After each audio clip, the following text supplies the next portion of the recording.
My 5-year-old daughter wandered into a basement and found a monster in chains. She didn't scream. She didn't run. She asked him if he was okay. That monster became her father. In 2024, I was a ghost, invisible, on my hands and knees at 3 in the morning, scrubbing blood from casino floors while powerful men walked past me like I didn't exist. 5 years earlier, they threw me away like garbage for getting pregnant. I raised my daughter Mia alone, in a room so cold she shivered in her sleep, feeding her instant noodles because that's all I could afford. Her only toy was a stuffed bear I pulled from a trash can. But that freezing November night, my sick little girl wandered the forbidden halls of the Black Diamond Casino looking for me. She found a dark staircase. She went down, and behind a steel door, she discovered a man the entire city feared, beaten, bleeding, chained to the wall. What my daughter did next? It started a war. It brought killers to our door. And it shattered everything I ever believed about monsters and about love. This story will show you that your past does not define your worth. That hope can be found in the people society throws away, and that sometimes the most broken souls are the only ones who can heal each other. If you've ever felt invisible, thrown away, or forgotten by the world, this story is for you. Stay with me until the end. At 6 in the morning, Val finally stopped working. An 8-hour shift had left her back screaming in pain. She stood slowly, her knees cracking, her hands numb from the cold, chemical water. The Black Diamond Casino was now silent. Its wealthy clients had gone, leaving their destruction behind for the unseen, like Val, to erase. In the tiny staff room, she changed out of her work uniform. She put on a thin coat she bought 3 years ago, its shoulders worn through, and left through the back alley. The Chicago wind cut like a razor. Val hunched inside her coat, which offered little warmth, and hurried down the dark streets. She walked 4 blocks every day because a bus ticket was a luxury she could not afford. The route took her through alleys filled with trash and the stench of decay. This was the forgotten side of Chicago, a place where the police never came and the law was just a word. Val picked up her pace, passing men who loitered outside a bar. She kept her head down, avoiding all eye contact. She made herself disappear. At last, she reached her apartment building, a place with crumbling stairs and peeling graffiti-stained walls. She climbed to the 3rd floor and knocked 3 times on apartment 37. The door opened, revealing Abuela Carmen. Her silver hair was pulled back neatly, and her eyes held a warmth that felt like home. A Puerto Rican woman who had lived there for 40 years, Carmen was the only person who did not look at Val with scorn. They met 5 years before, when Rico Santino had thrown a pregnant Val out into the freezing cold. She collapsed at Carmen's door. Abuela Carmen saved her, nursed her, and helped her give birth to Mia. From that moment, they became family. 2 abandoned women holding each other up to keep from falling. Every night Val went to the casino, Carmen cared for Mia. In return, Val cleaned the old woman's apartment and did her laundry. No money was ever exchanged, just quiet gratitude and trust. She slept peacefully, Abuela Carmen whispered, moving aside. She drew you pictures and told me she missed her mother. Val went to the old sofa where Mia slept under a thin blanket. Her dark hair spread like a halo. Val sat beside her, stroking her hair, her heart aching with a mix of love and failure. Mia was her only reason to exist, the only light in her oppressive life. But Val knew she was not giving her enough. Their small, damp room was never truly warm. Her daughter ate cheap noodles far too often. Mia's only toy was a torn stuffed bear Val had salvaged from the garbage. Go and get some sleep, Abuela Carmen said, her hand resting on Val's shoulder. You look exhausted. Val simply nodded and lifted Mia into her arms. The child slept on, her head nestled against her mother's shoulder. Val gave Carmen a thankful glance and walked up 1 more flight of stairs to her own apartment, number 42. The room was tiny. It held just one bed for the two of them, a stove, a toilet without a door, and a window that faced a brick wall. Val put Mia to bed, then sat on the cold floor. She was too tired for sleep, too numb for tears. Dawn was breaking over Chicago, but in her room it was always dark. 3 days after that night, Mia developed a cough. At first it was small, but it grew heavier, bringing a fever that made her forehead burn. At 4 in the afternoon, Val felt her daughter's skin, and a cold dread seized her. She had no money for medicine and no health insurance. A hospital would just throw them out. She ran to Abuela Carmen's apartment for help, but the old woman was also sick, her arthritis leaving her bedridden. "Bring her here," Carmen offered weakly. "I will watch her." But Val saw her trembling hands and knew she could not ask that of her. Mia needed someone strong. That night, Val made a desperate choice. She had to take Mia to the casino. She wrapped her daughter in their only thick blanket and carried her through the 4 blocks of brutal wind, whispering empty promises that everything would be fine. She slipped through the employee entrance at the Black Diamond and took Mia to a narrow break room at the end of a hall. The room contained a single ripped sofa and a cabinet of cleaning supplies. A dim yellow light bulb hung from a wire. Val laid her daughter on the sofa and put a cool cloth on her head.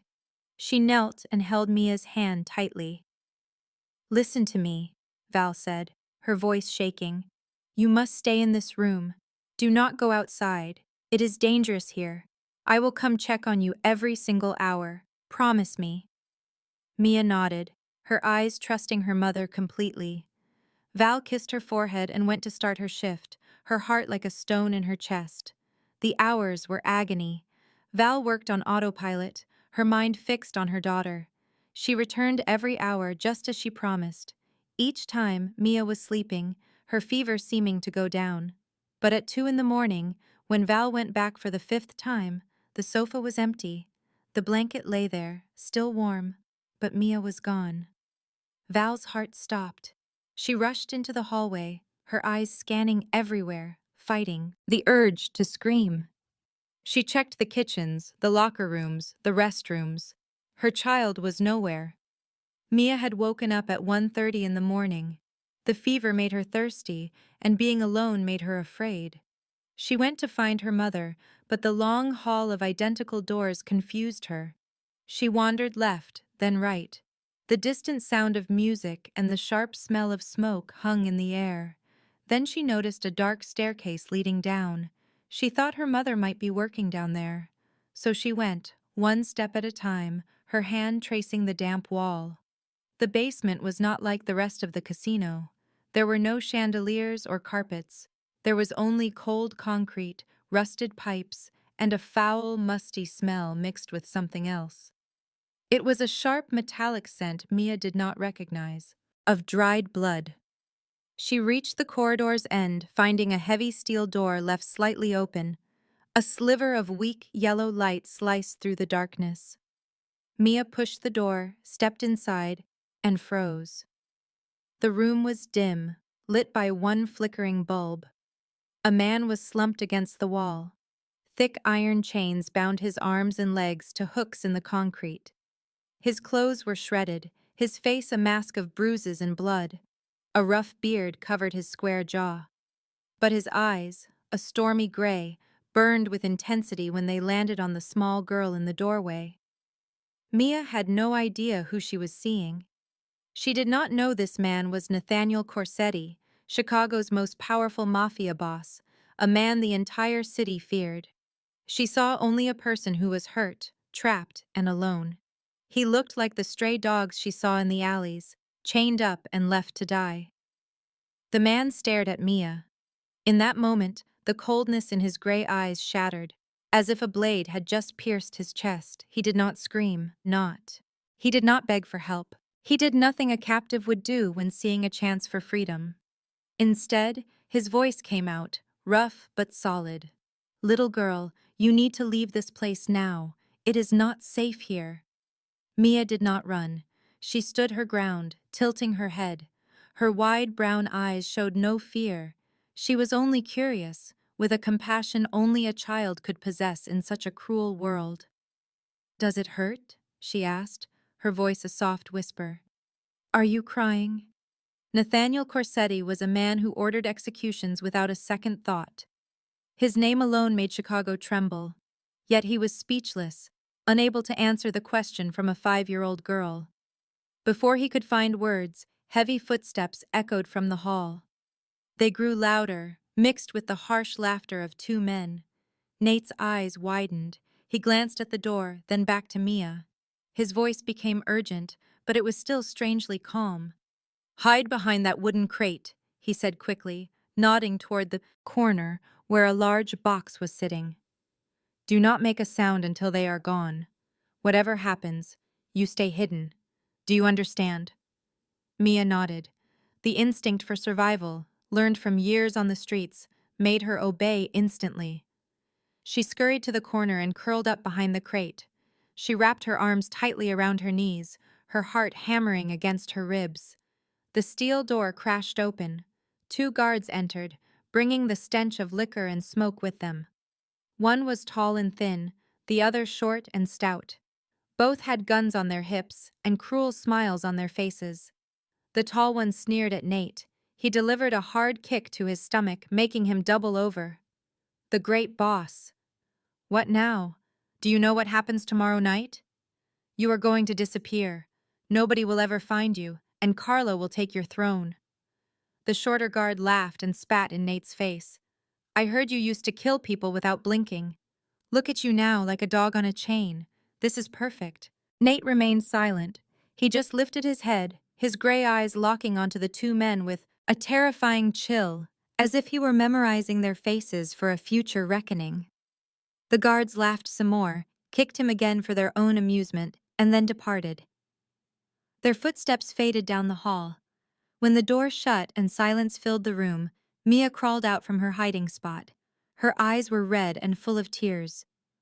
"Are you okay?" she whispered.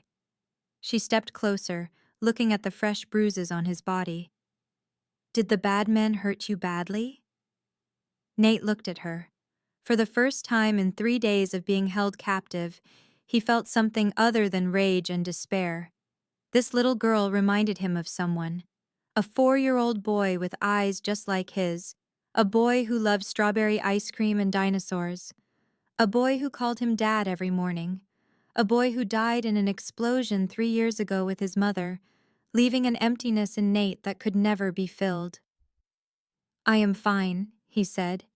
His voice softened in a way that shocked even him. "You need to go back to your mother now. Do not tell anyone you saw me. Promise me." Mia nodded, but before she left, she stopped. She reached into the pocket of her pajama shirt and pulled out a small candy in a red wrapper. It was the candy Abuela Carmen gave her before she became ill. She placed it on the floor next to Nate's chained hand. "Mom says candy makes the pain go away," Mia said, a small smile appearing on her face. "Eat it. You will feel better." Then she turned and ran, her small form vanishing through the steel doorway. Nate stared at the piece of candy. His gray eyes trembled. For the first time in 3 years, tears streamed down his face. His son used to do the same thing. He would hand him candy when he came home tired from long meetings, saying, "Candy makes Daddy feel better." He thought that gentle part of him was gone forever. It was only sleeping, waiting for a strange child to awaken it. Mia ran back down the dark corridor, up the stairs, and found her way to the staff room, guided by the instincts of a child used to looking after herself. She had just sat on the sofa when the door flew open. Val rushed in like a hurricane, her eyes wild with worry and fear. "Mia."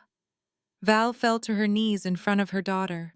She gripped Mia's shoulders, her voice a mix of relief and terror. "Where were you? I was looking all over for you. Do you have any idea how scared I was?" Mia looked up at her mother. Her eyes still held the fear of what she had witnessed.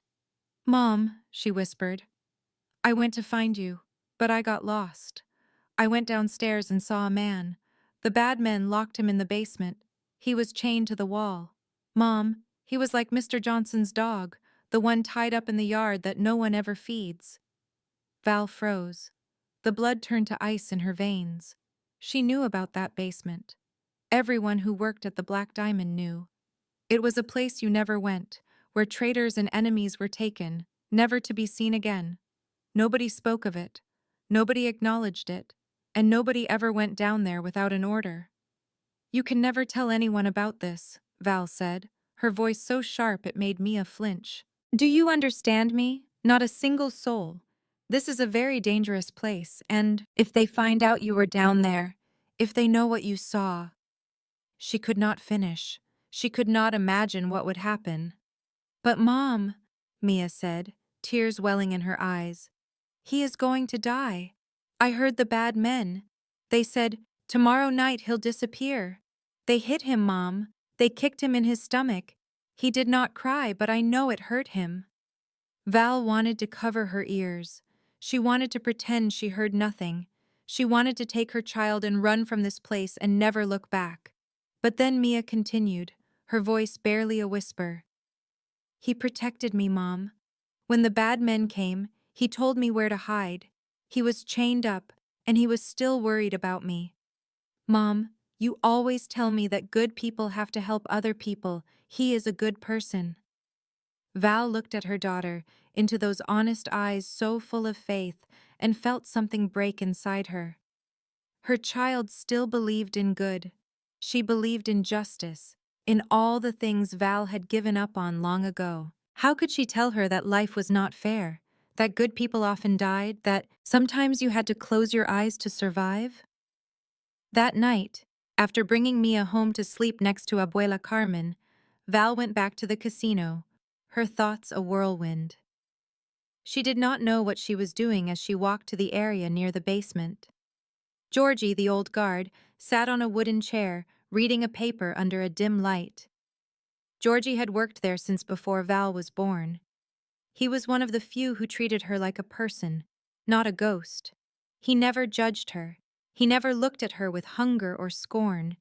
He would just nod when she walked by, as if she deserved respect. Georgie, Val said, her voice so quiet she had to say it again. The man in the basement. Who is he? Georgie looked up, his old eyes sharp, as if he could see into her soul. You should not ask that, he said. You should not know. You should just do your cleaning and be quiet, like you always do. I know, Val said, but I have to know. Please. Georgie watched her for another moment. Then he sighed and folded his newspaper. His voice lowered, as if sharing a secret that could get them both killed. That man is Nathaniel Corsetti. He is the boss. He owns this casino, these streets, this entire city. 3 nights ago, he was attacked in his office. His guards were murdered. Alio is missing. No one knows his fate. The traitor is his own cousin, Carlo Corsetti. That vile man joined forces with the Vulovs, the Russian syndicate, to seize control. The ground felt like it was shifting under Val's feet. Everyone in Chicago knew the name Nathaniel Corsetti. He was the boogeyman mothers warned their children about, a dark presence in every shady transaction. Yet she recalled a whisper from years ago, a story about him dismantling a trafficking operation that targeted women in his territory. Georgie's voice was laced with poison. Tomorrow night, they will end him. They will say he vanished on a business trip. Carlo will seize power, and the truth will be buried forever. Val's voice shook as she asked, Why are you telling me this? Georgie met her gaze, a spark of desperate hope igniting in his weary eyes. I made an oath to his father. I am powerless to act. But you are a ghost here. People look right through you. Sometimes the unseen can achieve what the powerful cannot. Val made it back to her apartment as the first light touched the sky, but sleep was impossible. She lay next to Mia, studying her daughter's perfect sleeping face while Georgie's words echoed in her thoughts. Nathaniel Corsetti, Chicago's king, was in chains in the basement, set to die the next night. This had nothing to do with her. She was a cleaner, unseen, with no influence, no wealth, nothing but the small child beside her. She owed this man nothing. There was no reason to interfere, no reason to endanger herself and Mia for a complete stranger. But when she shut her eyes, she heard Mia's voice describing the man who urged her to hide from the guards. The man who, while chained, still tried to keep a child he had never met safe. Then, her own past surfaced. Memories she fought to keep buried. She saw that winter night 5 years ago, pregnant, battered by Rico Santino, and tossed onto the street like trash. She felt the icy pavement under her knees, blood trickling from her scalp as she pleaded with strangers for aid. Not one person paused. They glanced at her, then hurried away as if her despair was a disease. She knocked on door after door in the area, begging for a warm place, but each one was slammed shut with a curse. "You got what you deserved. Don't you bring your problems here." She almost perished in the cold that night, along with the baby inside her. If Abuela Carmen had not found her, a stranger who knew nothing of her past, but opened her home anyway, she would have died. Abuela gave her a bed, a meal, and a reason to hope. One single person chose not to look away, and that is why she lived. Val opened her eyes and looked up at the water stains on the ceiling. If Abuela Carmen had ignored her, neither she nor Mia would be alive. How many others had perished because no one offered help? She thought of the man in the cellar, betrayed by his family, awaiting his end in the dark. He was a crime lord, a killer, a monster Chicago was right to fear. But he was also the person who saved her child without a second thought, even while he was imprisoned and facing his own death. "I owe him nothing," Val whispered into the darkness. But then she heard Mia's voice in her head, the voice of a 5-year-old who saw only good in the world. "Mommy always says we should help good people." Val squeezed her eyes shut as tears wet her pillow. She had taught her daughter that lesson, but now she was about to turn her back, just as others had done to her 5 years ago. Could she really become one of them? Could she face Mia each morning, speaking of bravery and compassion, while carrying the secret that she had allowed a man to die because she was afraid? As the morning sun broke over Chicago, its faint light piercing the grimy window, Val chose her path. She would help Nathaniel Corsetti, not for him, but for herself. She refused to become a person who looked away. It was the most dangerous choice she had ever made, possibly her last. But it meant she could face her own reflection without shame.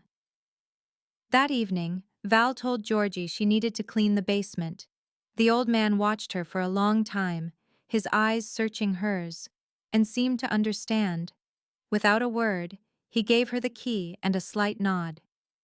Val clutched a small paper bag containing bread she bought with her final coins, a small piece of cheese, and a bottle of water.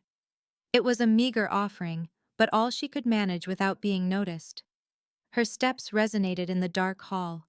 Her heart hammered against her ribs, so loud she feared everyone could hear it. She arrived at the steel door. She paused, took a steadying breath, and pushed it open. Nathaniel Corsetti raised his head at the noise. In the dim light, his gray eyes glinted like a cornered animal's. When he saw it was not one of his captors, his expression changed to one of surprised curiosity.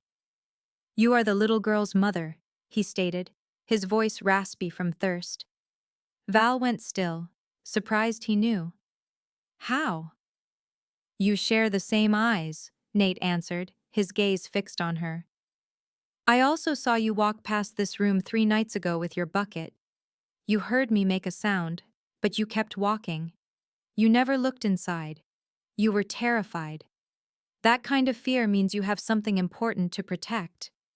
Val moved forward and placed the paper bag near him. "My daughter told me you kept her safe from the guards. I am here to settle that debt, that is all."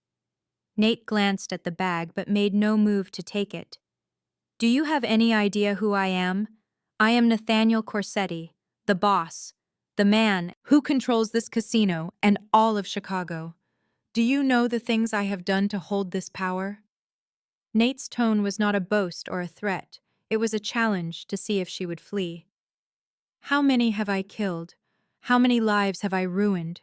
Are you aware of that? Val held her ground, her dark brown eyes locked with his gray ones. I do not care if you are a holy man or a demon. You saved my daughter when you had nothing to gain, while you were chained here facing death. For me, that is all that matters. A thick silence filled the space between them, a moment where two strangers assessed one another in the gloom. Finally, Nate leaned over, his shackled hand shaking as he reached for the water. He drank deeply, like a man who had crossed a desert. Then he ate the bread with slow, deliberate bites, savoring the simple act of survival. They will execute me tomorrow night, he stated after finishing. I know. You cannot stop them. They will kill you too if they discover you. I know that as well. Then, why are you here? Val lowered herself to the cold concrete floor, ignoring the filth and dried stains, as if she belonged in such places. Because when I was the one who needed help, no one came for me, she said, her voice quiet but firm, stating a simple fact. 5 years ago, I was pregnant, beaten, and left for dead on a winter street. I was bleeding, and I begged people for help, but they walked by me like I was invisible. Every door I knocked on was slammed in my face. I almost died there that night, and my baby would have died with me. She took a breath.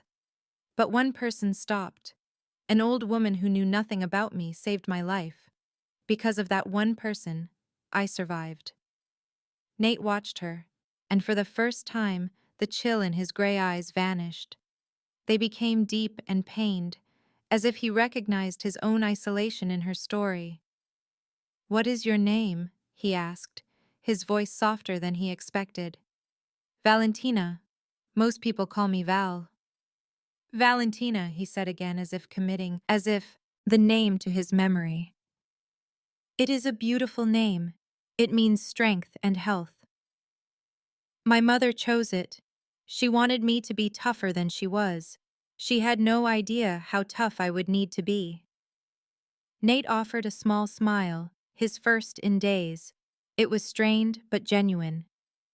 In that instant, two souls cast aside by the world saw themselves in each other.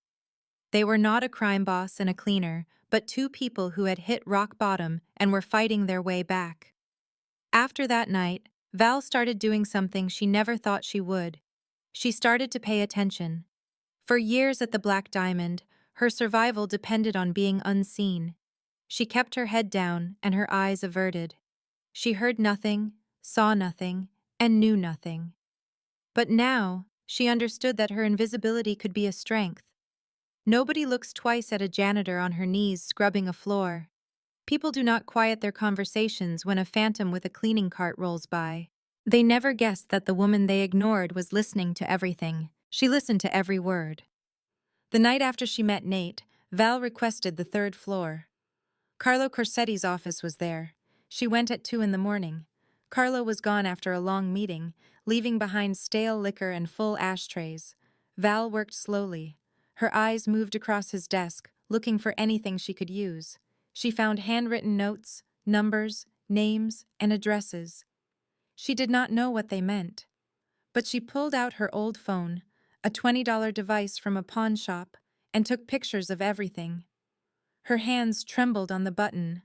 Her heart hammered against her ribs, but she kept going. The next night, she discovered something vital. Carlo had a meeting in VIP room 7, a room Val always cleaned. She got there early and slipped into the supply cabinet. A thin crack in the door gave her a view. She waited for almost an hour in the tight, dark space. The smell of cleaning chemicals stung her nose. Her legs went numb, but she stayed perfectly still. Then, they arrived. Carlo Corsetti walked in with two men she had never seen. They spoke English with thick Russian accents. Val knew immediately they worked for Dmitry Vulov, the Russian boss Georgie had told her about. Tomorrow night, Corsetti dies, Carlo said. His voice was casual, cold. He spoke of murdering his cousin as if talking about the weather. We take him to the South Warehouse and set a fire. No proof, no body. One of the Russians grunted. And then I take over the Corsetti Empire, Carlo continued. Volkov gets the weapons trade and the North. The rest is mine. That was our deal. Do not get greedy. Volkov needs to know Nathaniel is really dead, the other Russian said, his voice a clear threat. He has worked with Corsetti for 10 years. No surprises. He will be dead, Carlo snarled. I have waited for this for years. That bastard got everything, while I got nothing. I am the older cousin. My father served their family his whole life and died with empty pockets. Nathaniel sat on a throne like a prince. That is about to change. Val pulled out her phone. Her hands shook so violently she nearly dropped it. She started the recorder. She captured every word, every laugh, every single detail of the plan to murder Nate. They discussed the time and the place. They named the people involved. They planned how to burn the warehouse to destroy the evidence. They would announce Nathaniel was missing on a business trip. Carlo would then take power as the proper heir. The meeting went on for almost an hour. After they left, Val stayed hidden for 10 more minutes. She barely breathed, making sure the room was empty. She finally stepped out. Her legs were weak. Her clothes were drenched in sweat. But she held proof in her hand. It was a weapon. It could change it all. That night at 4 in the morning, she went down to the basement to see Nate. She brought the usual bread and water. But this time, she also brought something powerful. She knelt by his side, unlocked her phone, and pressed play. In the cold, dark cell, Carlo Corsetti's voice filled the air. It was clear and cruel, detailing the plot to kill his own cousin. Nate listened. His gray eyes grew dark, not with hopelessness, but with a terrible rage. He was like a wounded animal that had just found its attacker. When the recording finished, he looked at Val. He was no longer a man waiting for death. He was a leader planning his revenge. After hearing it all, Nate told Val his plan. Alio Vargas, my bodyguard. They shot him 3 times when they took me. I do not know if he survived, but if he did, he can reach my loyal men. Find Theodore Walsh, my lawyer. If anyone can help us, it is Theo. Val looked at him. She wondered how a simple cleaner could find these men, a fugitive and a high society lawyer.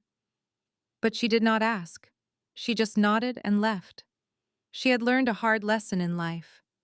No one helps you if you just wait. You survive by making your own way. The next day, Val reached out to her old contacts. These were people from a past she tried to forget. In her 3 years at Rico Santino's club, she had met all kinds. There were drunk men who told secrets. There were loud men who bragged to feel important.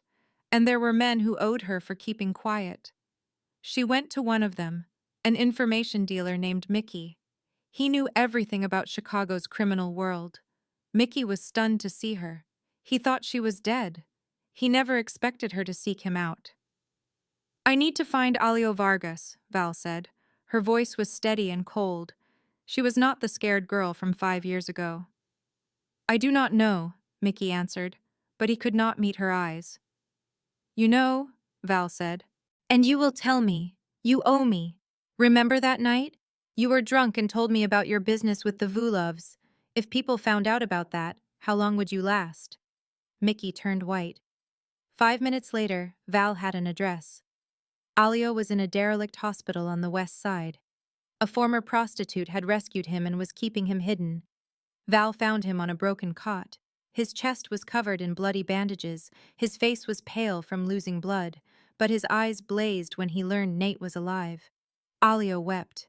The tough bodyguard who had been with Nate for years cried like a baby. Tears streamed down his scarred cheeks. I thought he was dead, he choked out. I thought I failed him. Alio gave Val the phone number for Theodore Walsh. He gave her the office address and a list of loyal men hiding in the city. He also revealed the secret safe house locations.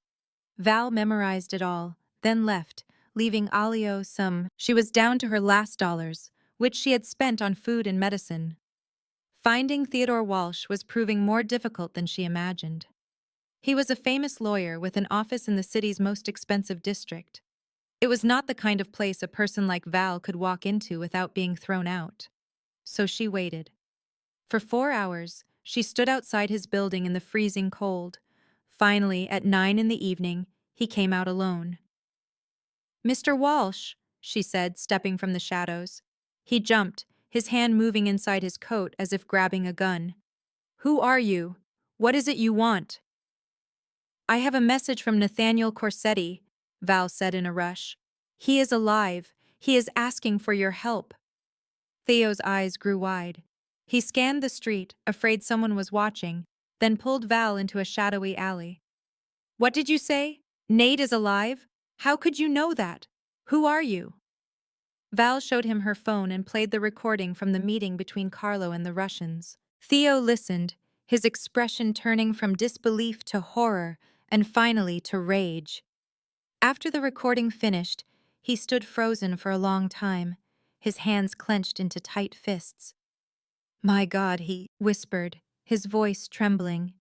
"Carlo, it was him. I should have seen it." "What do you know?" Val asked. Theo looked at her, his old eyes filled with agony. "Nate's wife and son, Isabel and the boy. They were killed in a car bombing 3 years ago. Did you know that? The police never found who did it. Nate spent 3 years and millions of dollars hunting for the person who killed his family, but he found nothing." He stopped to swallow hard. But now, after hearing that, after learning how Carlo planned all of this, how long he has been working with Vulov, it all makes sense. Carlo was the one who killed them. He murdered Isabel and the boy to make Nate weak, to set him up for today. The blood in Val's veins ran cold. She thought of Mia, of someone murdering her own daughter as part of a power play. She understood the world's cruelty on a level she never had before, and she finally understood the weight of Nate's suffering, the pain of a father who lost his child and never even knew his enemy's face, until now. That night, when Val returned to the basement with this news, she had no idea how to deliver it. How can you tell a man that his own blood, the cousin he trusted for years, was the one who murdered his wife and child? She sat across from Nate and looked into the gray eyes that had become so familiar. She could see a delicate spark of hope in them. He hoped she was bringing good news, that the plan to rescue him was ready. But Val was not bringing good news. She was bringing the truth, and sometimes the truth is far worse than death. "I found Alio," she started, her voice soft, as if her words could shatter the air. "He's alive. He is badly hurt, but he will live. I also spoke with Theodore Walsh." Nate nodded, his eyes brightening. "Good. That is very good. With Alio and Theo, we can—" "There is something else," Val interrupted. She saw him pause, sensing the weight in her voice, a darkness she could not conceal. "What is it?" Val took a deep breath. "Theo told me about your wife and son. He told me about the car bombing 3 years ago." Nate became completely still. His gray eyes turned dark, like the sky just before a storm. He did not speak, but his entire body tensed like a wire pulled too tight. "Theo said you searched for 3 years but never found a single lead," Val went on, her voice shaking just a little. "But now, after what I heard in Carlo's meeting, after seeing how long he has been preparing this, his connection to Vulov—" She did not need to say the rest. Nate understood. She watched the moment the truth hit him like a bullet. She saw everything click into place inside his mind, creating a terrible picture he never wanted to imagine. "Carlo," he whispered. His voice was flat, which made it terrifying. "Carlo killed Isabel. Carlo killed my son." It was not a question. It was a final judgment.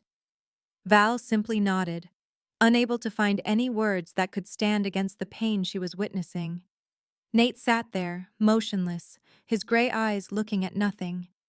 She watched him fall apart from the inside, piece by piece, like a building collapsing from a controlled demolition. "He was only 4 years old," Nate said, his voice breaking like glass. "He loved strawberry ice cream and dinosaurs. Every morning he would run into my room, jump on my bed and say, 'Daddy, wake up.' He called Carlo. Uncle Carlo. He loved his Uncle Carlo because he always gave him new toys. Tears began to roll down Nate's face. They were the first tears Val had ever seen him cry for himself, not for anyone else. He wept silently, without a sound. There were only tears, and the pure agony of a father who had lost everything, only to learn his enemy was the man he called family. Val was not sure what made her move closer. She did not know why she put her hand on top of his chained one, or why she squeezed it tightly, as if she could transfer her own strength into him. She said nothing, because no words existed to fix this kind of pain. She just stayed with him, sharing the silence and the darkness. They remained like that for a long time. It could have been minutes, or it could have been an hour. Val lost track of time. But then she felt the hand under hers change. The trembling stopped. The weakness became strength. When she looked up, Nate's gray eyes were no longer a void of suffering. They were on fire. It was a cold, brutal fire, more frightening than anything she had ever witnessed. "I will kill him," Nate said. His voice was not broken anymore. It was filled with the cold certainty of a death sentence already delivered. "I will take him apart piece by piece. I will make him pray for death long before I grant it to him." Hearing those words did not scare Val. Maybe it should have, but it did not. She understood. If anyone had done that to Mia, she would say the same thing. She would become a monster to get her revenge. "First, you need to get out of this place," she said. "You have to get through tomorrow night." Nate looked at her. In the middle of all that hardness, something in his eyes shifted. A glimmer of softness appeared in the darkness. "Why are you still here, Valentina?" he asked. "You had plenty of chances to walk away."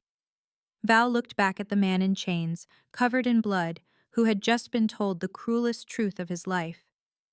"Because sometimes," she said quietly, "the people this world throws away have to be the ones to protect each other." The plan came together over the next 24 hours. It was a race against a clock that Val was terrified to lose. Alio, still weak, was able to get in touch with 5 loyal bodyguards who were in hiding around the city. They were men prepared to die for their boss. Theo arranged for a car to be waiting at the casino's rear exit, and he secured a safe bunker on the edge of town. It was a place Carlo knew nothing about, built in secret by Nate's father decades ago. Success depended on perfect timing, on flawless execution, and on one old man who had pledged his life to the true Corsetti family. That night, Carlo threw a huge party on the casino's top floors to celebrate the so-called transfer of power. He invited his allies, his business partners, and anyone he wanted to impress with his new status. Loud music, laughter, and the sound of champagne glasses filled the air upstairs. Down in the basement, a rescue mission was happening in total silence. Val got to the casino at 10 in the evening, right on schedule. She wore her usual janitor's uniform and pushed her cleaning cart down hallways where no one gave her a second look. She had performed this routine thousands of times, and tonight was no different to anyone watching. But inside her pocket, her phone was on silent, waiting for Alio's signal that the car was in position at the back door. At 11:30, the message arrived. Val headed down to the basement, her heart beating so loud she could hear it in her ears. Georgie was already there waiting. His old face was tight with stress, but his eyes held a look of relief, as if he had been waiting years for this moment. "We must be quick," he said, guiding Val toward Nate's cell. He took out his ring of keys. His hand was shaking slightly as he found the correct one and turned the lock on the heavy steel door. Inside, Nate was already on his feet. His gray eyes flashed in the dim light as he saw them. Georgie went in, knelt down beside him, and started to unlock the chains around his wrists and ankles. "Boss," he said, his voice thick with emotion. "I am sorry. I should have done this before. I should have—" "You have done more than enough, Georgie," Nate said, his voice surprisingly gentle. "You served my family with loyalty for 40 years, My father would be very proud of you. The chains dropped to the concrete floor with a loud clang. For the first time in days, Nate was standing as a free man. He swayed for a moment, his legs unsteady after being bound for so long, but Val moved quickly to steady him, letting him lean against her. We need to leave now, she urged. Alio is waiting at the back exit. They made their way through the dark hall, with Georgie in the lead and Val supporting Nate. Every step was careful, like they were crossing a frozen lake. They had almost reached the stairs leading to the first floor when their world fell apart. The door at the far end of the corridor was thrown open, and a figure appeared, blocking their way. Rico Santino stood there. His eyes went wide when he saw the scene. Then they narrowed as he recognized Val. "You!" he hissed, his voice filled with shock and pure hatred. "You old thing. You are still alive, and you have the nerve?" His eyes moved from Val to Nate and then to Georgie. The truth hit him like a physical blow. "You are helping Corsetti escape. You. A cheap piece of trash I threw out years ago." Val froze for a second, as the memories from 5 years ago washed over her. The nights of his cruelty, the beatings, the shame of being left on the street like garbage. But she was not that girl anymore. She did not tremble in front of him this time. Step aside, Rico," she said, her voice hard. "This is not your fight." Rico laughed. It was the same cruel laugh from her nightmares. "Who do you think you are? What can you possibly do?" He started to reach into his coat. Val knew he kept a gun there. But Nate moved faster than she could see. Even after the torture, with his legs still weak, he was the same boss who had won so many fights. He flew at Rico. One hand grabbed his throat, the other snatched the gun from his pocket. Rico gagged, his eyes wide with shock. Before Nate could finish him, he made one last move. He hit the alarm on a phone clipped to his belt. Every one of Carlo's men had one. A siren screamed through the casino. It destroyed the basement's quiet. Val knew their problems had just multiplied. The alarm echoed down the halls like a scream from hell. "Nate," he squeezed the life from Rico's throat. When the man went limp, Nate threw him to the ground like a bag of trash. He took Rico's gun, checked the clip, and faced Val and Georgie. His eyes were those of a man ready for war. He ordered them to run toward the eastern emergency exit. Alio was waiting. They fled. Georgie led them through a confusing web of hallways he knew perfectly after 40 years of working there. Heavy footsteps pounded behind them. Val heard shouting and the click of guns being readied. Carlos's men were swarming the basement, moving like a pack of wolves that had caught a scent. They made a left turn, then a right, then another left. Val was completely lost. She could only follow Georgie, trying not to fall on the wet stone floor. Gunfire erupted behind them. Bullets flew past their heads and smashed into the walls, sending concrete dust into the air. Nate spun around and shot back. 2 rounds, then 3. Val heard a man cry out and hit the ground. She did not dare to look back. "The exit is just ahead," Georgie yelled, his voice strained from his age and the effort. Just 20 more meters. They ran harder than they had ever run in their lives. Val felt a fire in her lungs. Her legs were heavy as stone, but she refused to stop. Mia was waiting. Her daughter was safe at home with Abba Carmen. She had to make it back. She had to get back to her little girl. The steel door came into view. Georgie rushed toward it and turned the handle. Light poured in from outside, a promise of freedom. But just then, 3 of Carlo's men appeared from another hallway, cutting off their escape. Nate fired and one of them fell. The other 2 scrambled for cover and began shooting without pause. They were caught. The exit was right there, but they would be shot down if they took a single step. "Go," Georgie said suddenly. His voice was oddly peaceful in the middle of the gunfire and chaos. "I will stop them." Nate looked at him, his gray eyes wide. "Georgie, no boss." Georgie interrupted him. For the first time all night, he smiled. It was the calm smile of a man who knew his time had come. "I am old. I have lived my life. But you have an empire to reclaim, Enemies to destroy. He glanced at Val, and his smile became warmer. And you have people who depend on you. Before Nate could object, Georgie ran out from his cover. He charged straight at the two gunmen, yelling to get their attention. Go now! He screamed. This time, Nate had no other option. He grabbed Val's hand, yanked her toward the exit, and they crashed through the steel door as a final volley of shots echoed behind them. Then there was only silence. Val wanted to go back. She had to know what happened to Georgie, but Nate would not let her.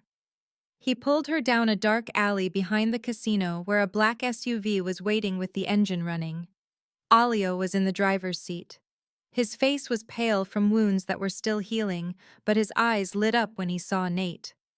Boss! He yelled, pushing the door open. Get in! They leaped into the vehicle. Alio stomped on the gas, and the SUV launched forward, tearing through the darkness. Behind them, the sounds of gunfire and alarms from the casino grew fainter and fainter. Val sat in the back, struggling to breathe, her skin covered in a cold sweat. She realized her hand was clutching Nate's, or maybe his was clutching hers. She could no longer tell. She watched the streetlights blur past the window and thought about Georgie. The old man had given his life so they could have theirs. Georgie, she whispered, her voice cracking. Nate did not reply, but she felt his grip tighten. When she looked over at him, she could see his gray eyes glistening in the dim light. He was the last man loyal to my father, Nate said, his voice quiet and full of pain. He served the Corsetti family for 40 years. He died with a smile on his face because he knew he had honored his promise. A heavy quiet filled the car, thick with grief. Val had no idea what to say. She simply held Nate's hand, a silent message that he was not alone. Alio navigated the dark Chicago streets, heading for the city limits and a secure bunker where they could regroup. But Val was not thinking about that. She was thinking about Mia. Her daughter was at home with Abua Carmen, and she had to see her right away. Mia, she said with urgency. My daughter. I have to go to her. Nate looked at her and gave a single nod. Alio, take her home first. The car pulled up to the old apartment building on the south side. Val jumped out before it had even come to a complete stop. She sprinted through the main entrance where the lock had been broken for years. She took the stairs 3 at a time, her heart hammering against her ribs. Something was terribly wrong. She could feel it deep inside, a mother's intuition that defied logic. When she got to the 3rd floor, she saw the door to apartment 37 and froze. It had been kicked in. The hinges were broken, and shattered pieces of wood littered the hall. No, she breathed, her voice a faint tremor. No, no, no. She burst into the room, and her world fell apart. The small apartment was destroyed. Furniture was flipped over, and their possessions were thrown everywhere. Abua Carmen was on the floor, not moving. Blood trickled from a long gash on her forehead, turning her silver hair red. Val fell to her knees beside her, her hands shaking as she felt for a pulse. She was alive, but Mia was gone. Val searched the apartment, screaming her daughter's name. Her voice grew more desperate. Mia, Mia, where are you? There was no reply. There was only a horrible silence and the heavy metallic smell of blood. Nate came in with Alio right behind him. They both stopped short at the scene. Nate's eyes scanned the room like a predator looking for threats. His gaze landed on a small table near the window. A piece of paper was sitting there, placed carefully so it would be found. He walked to it, picked it up, and his expression hardened as he read. Val, he said, his voice strained. Val ran to him and ripped the paper from his hand. Every word felt like a bullet piercing her heart. If you want the girl, bring me Corsetti. Southern Warehouse, 12 midnight tomorrow. Come by yourself. Vulov. The note fell from Val's fingers and floated to the floor. She could not move. She could not breathe. Mia, her daughter, her 5-year-old child, was in the hands of a monster. He was a man who killed without remorse. a Russian mafia leader known for torturing his victims. Val's legs gave out, and she crumpled to the ground. A scream tore from her throat. It was the sound of a mother who lost her world. Mia, my daughter! They took my daughter! Tears poured down her face. Her whole body shook as she screamed until her voice gave out, leaving only broken sobs. Nate knelt in front of her. His strong hands grabbed her shoulders, making her look at him. Val, he said. His voice was firm, but there was something else in it. It was a pain he knew all too well. Look at me. Look at me. Val raised her head. Her brown eyes were red and swollen. Her face was a mask of pain. They will kill my baby, she whispered, her voice broken. They will not get the chance, Nate interrupted. His gray eyes burned with a new fire. It was the fury of the man who once ran Chicago. It was the fury of a father who had lost his own child and knew her pain. I swear to you, Val, I will get her back. I will kill anyone who touches her, and I will bring her home, even if I have to die to do it. You do not understand, Val cried, her hands gripping his coat like a lifeline. You have no idea what they are going to do to my child. I do understand, Nate said, his voice dropping low, as raw as a freshly opened wound. I understand better than anyone. I lost my son, and I will not allow you to lose your daughter. Not because of me. Not tonight. He got to his feet and turned to Alio. His gray eyes were no longer those of an escaped prisoner, but of a boss going to war. Call everyone. Call Theo. Call Bobby Sullivan. Call anyone who is still loyal. We are not waiting for tomorrow night. We are hitting them tonight. In less than 2 hours, the safe house on the Chicago outskirts was transformed into a command center. Alio reached out to everyone who remained loyal, and they began to arrive, one after another, silent like spirits in the night. 5 bodyguards who had been with Nate from the very beginning. Men who had survived the ambush on the night of his capture and had gone into hiding, waiting for a chance. Theodore Walsh showed up with a briefcase filled with intelligence on Volkov's assets, including the southern warehouse where they were holding Mia. Detective Bobby Sullivan, the police officer whose daughter Nate had rescued from traffickers years ago, brought detailed maps and information on how many gunmen Volkov typically had on duty. The bunker filled with people, and the air grew thick with the smell of gun oil, sweat, and tension. Nate stood in the middle of the room in front of a large map laid out on a table. Val watched him as if he were a complete stranger. This was not the man in chains she had discovered in a dark basement. He was no longer the prisoner waiting for death to whom she had brought food and water. This was Nathaniel Corsetti, the head of Chicago, the man the entire city feared. And at that moment, she finally understood why. He issued commands with cold precision, assigning roles like a general before a major battle, his sharp gaze sweeping over each person, assessing their strengths and their weaknesses. Volkov has about 20 gunmen guarding the warehouse, Bobby Sullivan explained, pointing to the map. They work in shifts, 8 per shift, with 4 outside and 4 inside. Carlo is at his penthouse celebrating what he thinks is a victory, completely unaware that Nate is free. We will split into 2 teams, Nate announced. Team 1 will hit the warehouse and rescue the girl. Team 2 will breach the penthouse and capture Carlo alive. I am leading Team 1. Boss, Alio interjected, his voice tight with worry. You are not fully recovered yet. Your injuries… I do not care, Nate cut him off, his tone leaving no space for debate. The girl is in Volkov's hands because of what I did. Her mother put her own life on the line to save mine, and now her child is the one suffering. I will bring her back myself, or I will die in the attempt. The meeting continued for another hour. Every detail was carefully planned, and every possibility was considered. When the others left to get their weapons and equipment, Val stayed seated in the corner. Her eyes were unfocused, her mind with Mia, imagining the awful things her daughter might be suffering through. Nate walked over and sat down across from her, and they were silent for a long moment. You should remain here, he said at last. This location is secure. I will bring Mia back to you. Val raised her head, her brown eyes locking with his gray ones. I want to come with you. No, you will get killed. It does not matter to me. Nate looked at her, and she saw his jaw clench. She saw his eyes flash with an emotion she could not identify. It matters to me, he said quietly.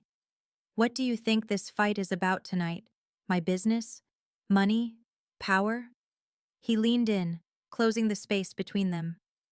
I am fighting for you, for the girl, because for the first time in 3 years, I have a reason to be alive that is not about revenge. Val was frozen, finding it hard to believe what she was hearing. I do not know what to call this, Nate went on, his voice coarse, as if the words were being forced from a place he had sealed off years ago.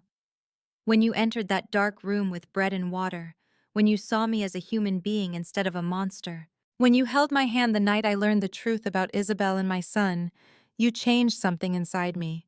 I believed that part of me had died with my family 3 years ago. It turns out it was just waiting for someone to wake it. He lifted his hand and touched her cheek. Val felt the warmth from his palms seep into her cold skin. I will get Mia back, I promise you. But you must stay here. You have to live, because if you die, then even if I win tonight, I will have already lost everything. Tears streamed down Val's cheeks.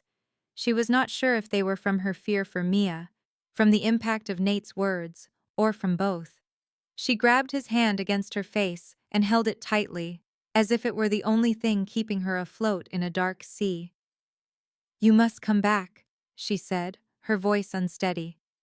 Do you hear me? You must bring Mia home, and you must come back with her.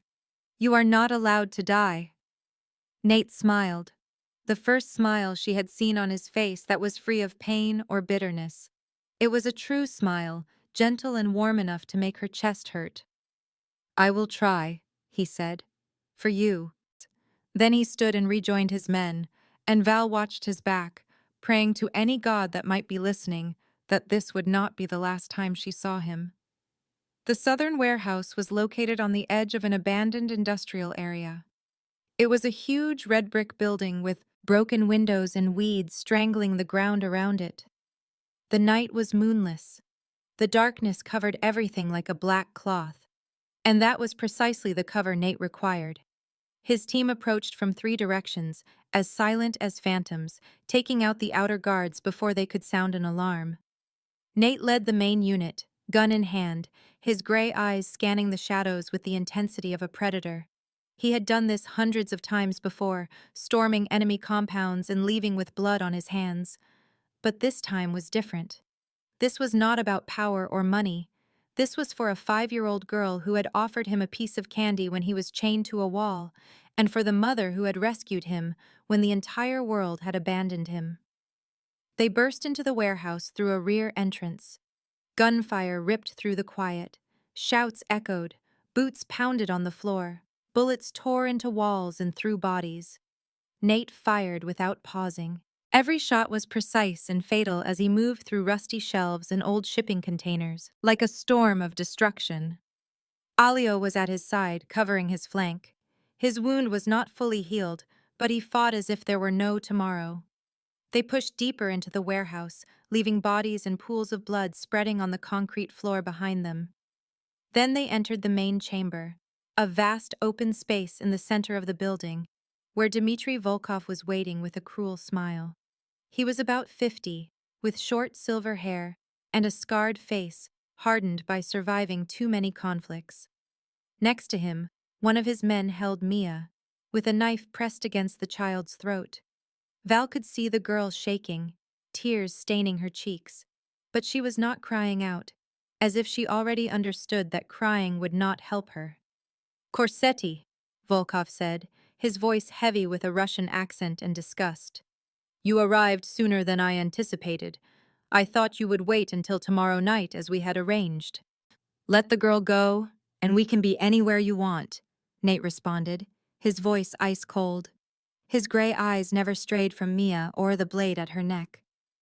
Mia saw him then, and her large eyes lit up with a small spark of hope.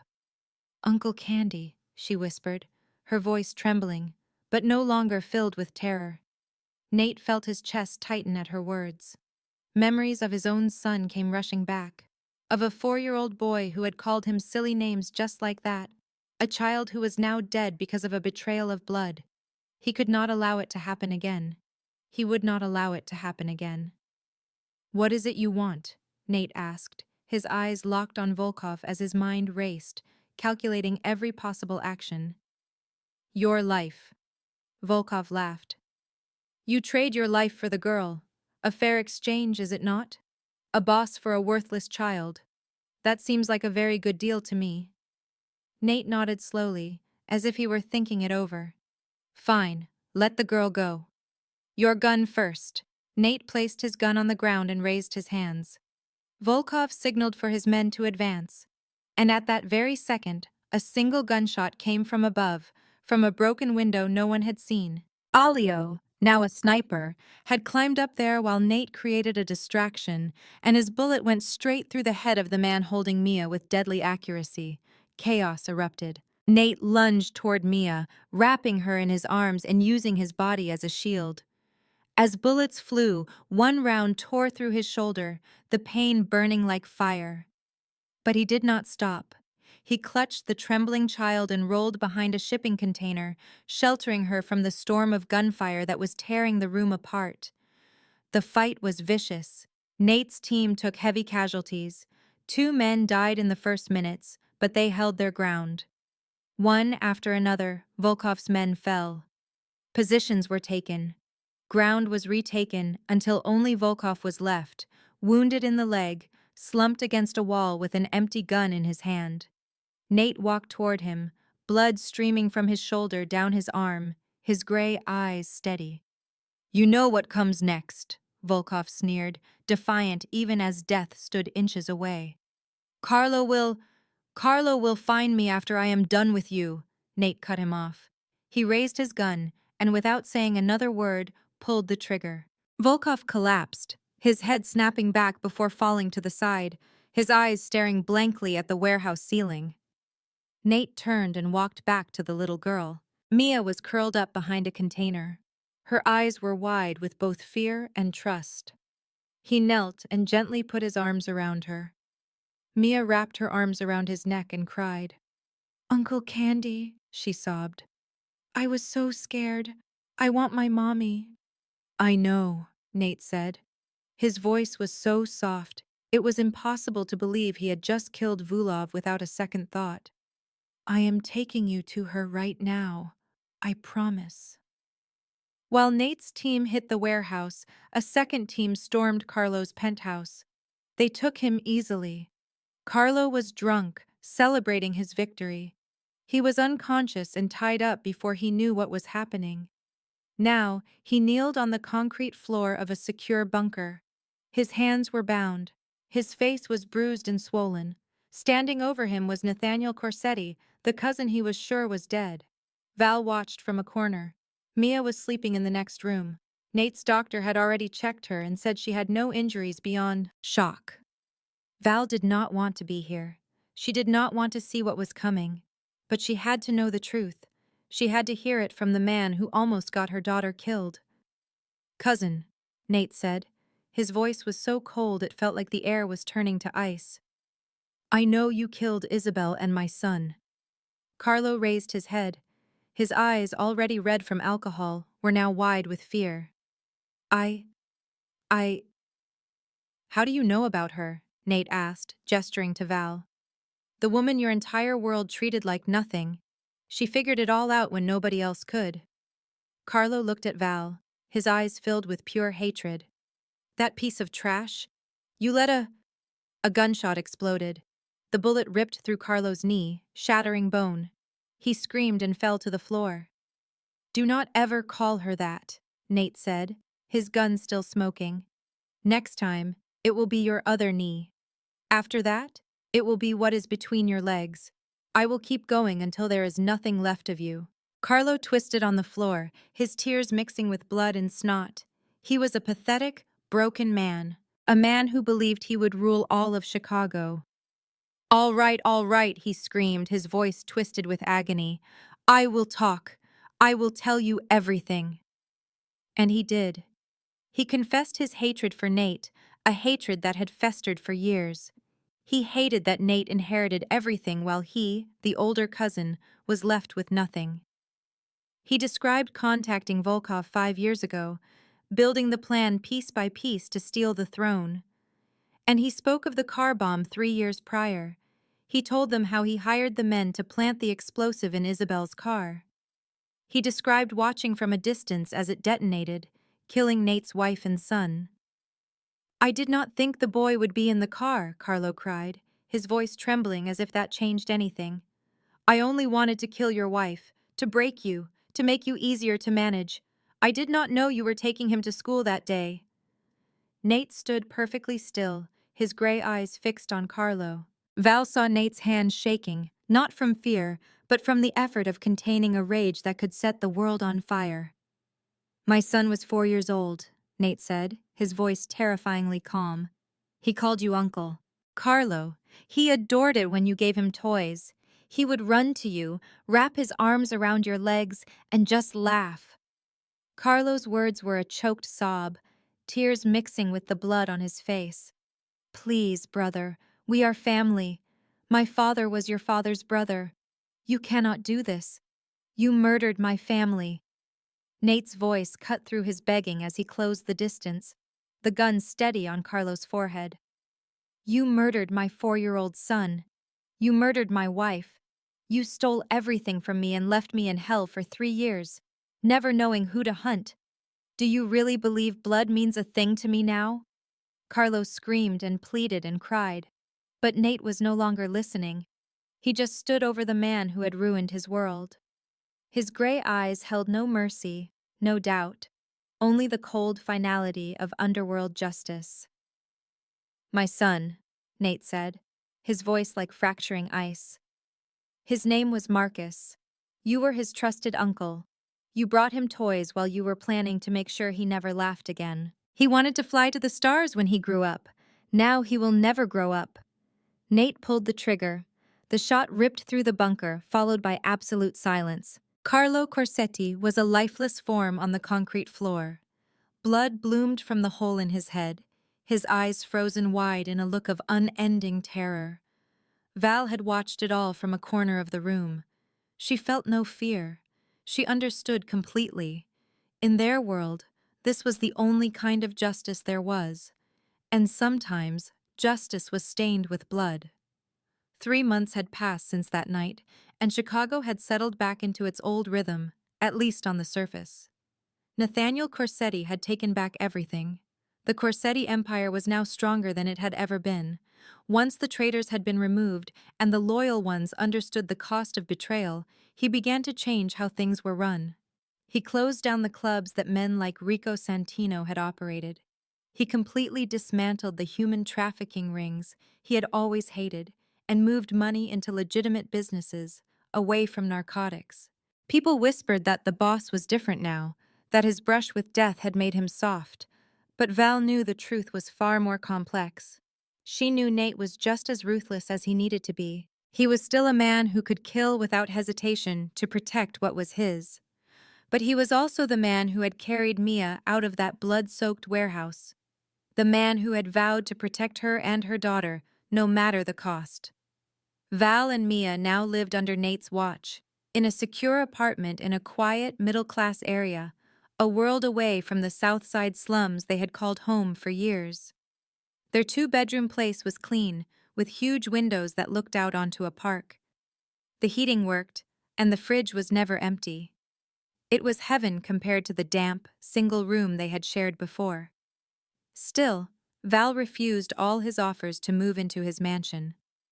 I do not need your money, she told him one night when he visited. I have to stand on my own. I have depended on men my entire life, and I will not let Mia grow up believing a woman needs someone else to survive. Nate did not argue or pressure her. He just gave a nod of respect, something Val had never gotten from another man. Instead, he helped her start a small bakery on a corner street. He did not give her the money. He loaned it to her, with no interest and no due date. "This is honest work," he had told her. "Something you can be proud of. Something Mia can tell people about when she is older." The bakery was called Mia's Kitchen. Val worked from dawn until dusk, kneading dough, baking bread, and serving people with a smile she thought she had lost forever. Her hands were no longer chapped from harsh cleaning solutions. They were dusted with flour and sugar, a life of sweetness replacing the bitterness. Mia went to a good school, made friends, and had toys. She had a childhood Val never imagined she could provide. But a quiet space existed between Val and Nate, a line they both felt but were afraid to cross. Nate came by often. He played with Mia, taught her to read just like he promised, and brought her stuffed toys and books. Mia called him Uncle Nate and loved him as the father she never had. But whenever Nate's gaze met Val's, whenever their hands brushed by chance, they would both retreat, as if they feared one wrong move would shatter everything. One evening, long after Mia was asleep, Nate came to the bakery as Val was closing. He took a seat at a small table near the window and just watched her work. They sat in a comfortable silence for a long time. "I used to be a prostitute," Val said suddenly. Her voice was quiet, but it shook, as if she was finally letting go of a secret she had carried for months. "You are a mafia boss. You have everything. Power, money, this entire city. And what am I? I am a woman with a dirty past that can never be washed away. This cannot—" "What?" Nate asked, getting to his feet and walking toward her. Val backed away until she was pressed against the counter. "People will talk. They will say you are crazy for being with a woman like me." "Let them," Nate said, cutting her off. His gray eyes were locked on hers, filled with an honesty she had never seen before. "I do not care about who you were. I care about who you are. You are the woman who saved my life when I had lost everything. The woman who saw me when the rest of the world looked away. You taught me there was still a reason to live beyond revenge." He lifted his hand, his fingers gently touching her cheek. Val felt a tear trace a path down her skin, not realizing she had started to cry. "I lost my family once," Nate said, his voice softer now. "I will not lose you and Mia because of what other people might think. Not because of the fear you carry, or a past that was never your fault." Val looked up at him. The most powerful man in Chicago was standing in front of her, his eyes filled with old wounds and new hope. She realized then that they were both terrified. They were afraid of being hurt again, of losing something so important. But maybe, just maybe, they could learn to face that fear together. Another 6 months went by.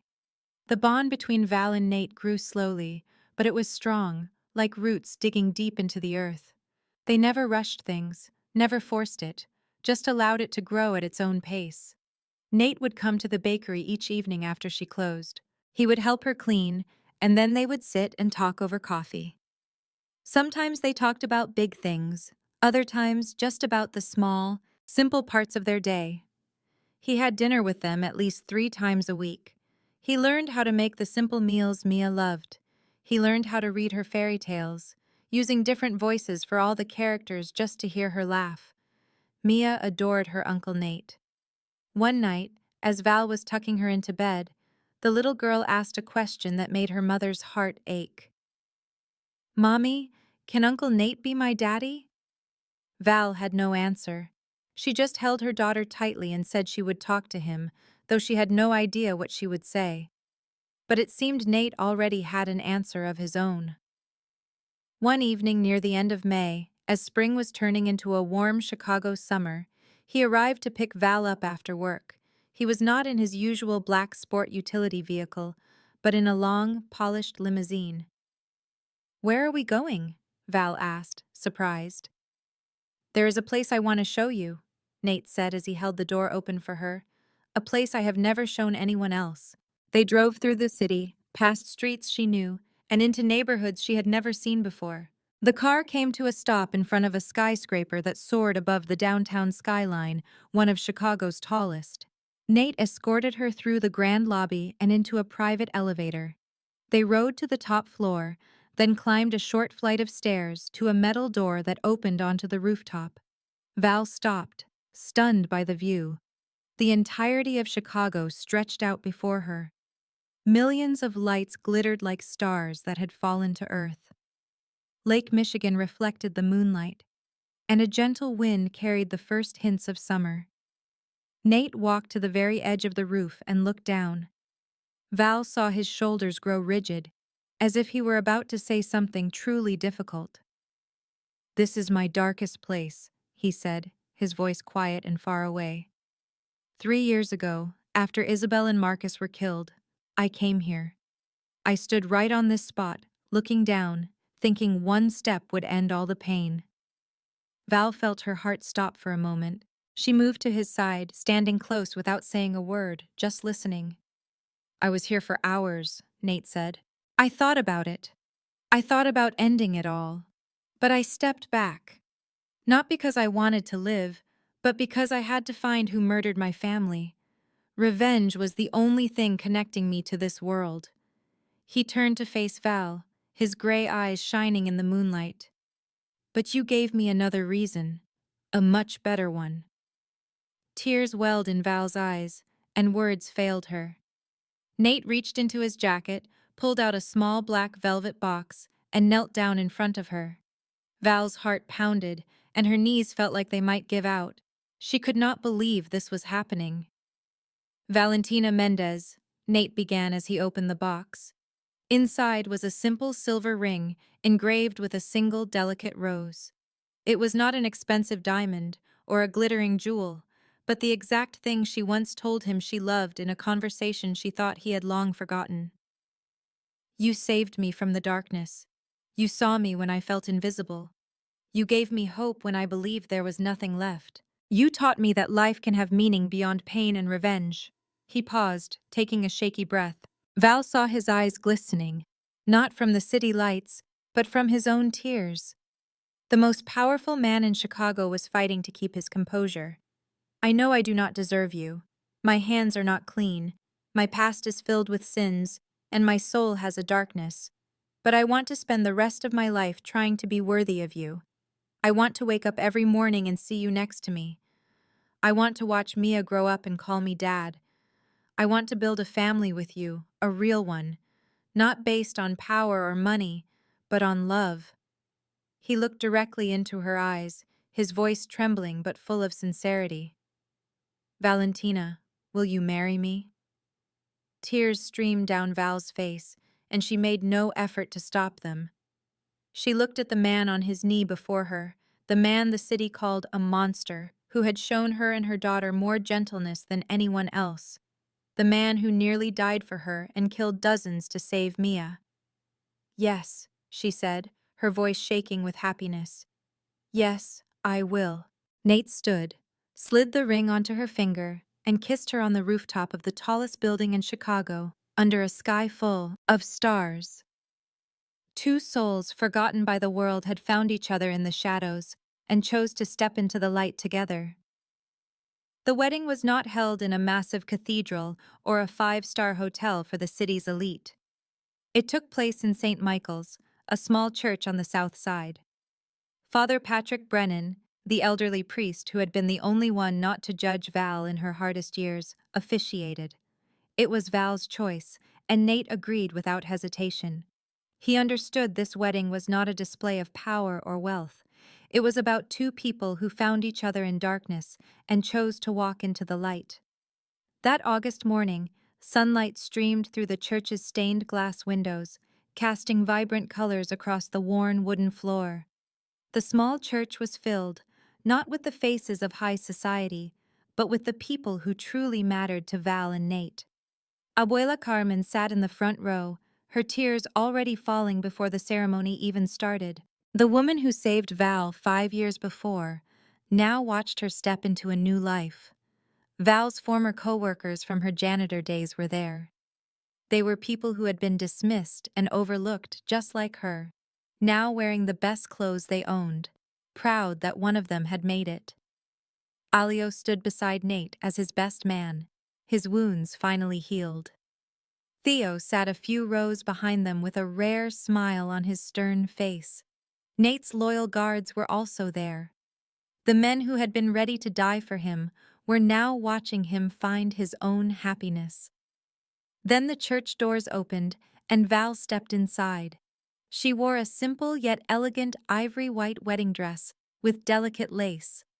It was not a huge gown with a long train, but a knee-length dress that fit the simplicity she had always loved. Her hair fell loosely, decorated with small roses. She wore no jewelry except the engagement ring Nate had given her on that rooftop. But the one who truly captured every heart was not Val. It was Mia, 6 years old, walking ahead of her mother, scattering white rose petals along the aisle. She wore a full white dress. Her hair was in two small braids tied with pink ribbons, and her face held the brightest smile Val had ever seen. Mia scattered the petals with intense seriousness, as if it was the most important job in the world, and every small step she took brought warm smiles from everyone watching. When Val and Mia reached the altar, Nate was waiting in a formal black suit. His gray eyes, however, were not on the dress or the flowers. He looked only at Val, as if she was the only person that existed in the room, in the entire world. Father Patrick began with prayers and blessings. Then it was time for the vows. Nate took Val's hand, his voice low and steady as he spoke. "I do not promise to be perfect, because I am not. My hands have seen blood, my past is full of sins, and a darkness in my soul may never completely fade. But I promise to use everything I have, my strength, my power, and even my ruthlessness when needed to protect you and Mia. And I promise to love you not because you are perfect, but because you are you with every scar, a piece of your past. And I promise you will never be alone again. You will never be afraid alone. You will never have to fight alone." Val held his hand tighter, tears streaming down her face as she spoke her own vow. "I used to think I was unworthy of love. I believed my past would always define my future, but you showed me I was wrong. You saw me when the rest of the world looked right through me. You believed in me when no one else would.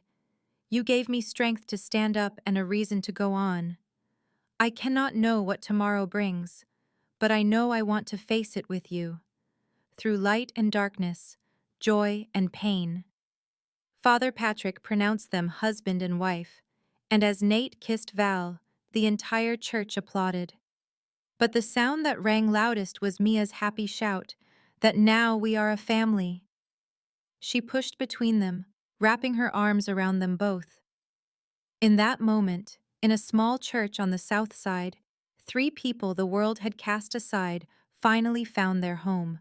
In the year 2036, 12 years after the wedding, the Corsetti, home in the Chicago suburbs, was full of life on an April Sunday morning. Mia, now 17, sat near the living room window, a heavy law book resting in her hands. She dreamed of becoming a lawyer who protected women like her mother once was. Women left behind by society, with no one to defend them. Nate had made the adoption official soon after he married her mother, and she wore the Corsetti name with unbreakable pride. Marco Nathaniel Corsetti, 10 years old, the first son of Nate and Val, sat in his father's study. He was learning to analyze financial reports with a focus that was unusual for his age. He was the image of his father, with sharp gray eyes and a strong jaw. But he had his mother's kind heart, always looking to protect those who were weaker. The twins, Isabel Rose and Luna Marie, who were 7, were named for Nate's late wife and Val's mother. They ran across the huge lawn, and their bright laughter sounded like music. The girls were identical, with long dark hair and their mother's brown eyes. But their smiles were undeniably their father's. Anthony James, the youngest at 4 years old, followed his sisters on small, unsteady legs. His striking blue eyes came from his grandmother, and he had a determined spirit that never let him fall behind. Nate, now 50, had hair that was almost entirely gray, but he was still a powerful man. He sat on the porch and watched his children play. His face showed a look of pure joy that no one would have thought possible 12 years before. It was the look of a happy, content father. He had stepped away from most of his unlawful dealings, transforming the Corsetti empire into legitimate enterprises. He kept his power, but it was a cleaner power that his children could admire. Val came out to the porch carrying a tray of lemonade. At 40 years old, her dark hair had only a few streaks of silver. Her hands were no longer rough from cleaning supplies, but soft from making bread and from love. She had started a charity to help women leave the streets, offering them job skills, a safe place to live, and a new start. The Corsetti fortune funded it as a way to make up for the past and to build a better future. Anthony ran to his mother and pulled on her dress, his blue eyes shining. "Mom, tell the story of how you saved Dad." It was the children's favorite, a story they had heard countless times. The story of a courageous mother and a father who was a monster until he found love. Val and Nate exchanged a warm smile. The entire family settled onto the porch, under the shade of an old oak tree Nate planted on their wedding day. "Once upon a time," Val started, her voice full of warmth, "there was a very normal woman who worked in a very bad place, and she found a monster locked in a basement," Marco added, knowing the story by heart. "But the monster was not really evil," Mia said, looking at her father with love. "He was only waiting for someone to see him." Nate wrapped his arms around Val and kissed her hair. And when she saw him, the monster knew he had a reason to be alive. "Daddy," Isabel Rose asked with her sweet voice, "are you still a monster?" Nate looked at his daughter, then at Val, and then at the children he never thought he would have. "A part of the monster is still in me," he answered with honesty. "But that part only wakes up when I need to protect the people I love. With this family, I just want to be Dad." As the sun went down over Chicago, the Corsetti family sat close together. Their laughter echoed in the air, mixed with the smell of roses from the garden Val had grown. They had found each other in the darkness, and together they built a home in the light. Their story is a testament that love can bloom in the most unlikely places, that redemption can be found by those the world has forgotten. It shows that a person's worth is not defined by their past, but by the choices they make when things are hard. This story is a reminder to never judge people by their appearance or their history. Because inside every person is the power to change, a light that is just waiting to be seen. It also shows us that courage is not about being fearless, but about taking action even when you are shaking with fear, and that sometimes all it takes is one person who is willing to see you to change a life forever. If this story resonated with you, please subscribe to our channel and like and share this video so we can continue to share powerful stories every day. How did this story make you feel? Did it bring up any memories from your own life? Please share your thoughts in a comment below. We sincerely want to hear what is in your heart. We wish everyone watching this video good health, a happy life, and days filled with peace. Thank you for being here. Goodbye, and we will see you in the next video. This content was carefully researched, crafted, and manually edited by our team to bring you meaningful lessons and inspiration. Every story we share is designed to touch your heart and remind you of your own strength. Thank you for being part of our community.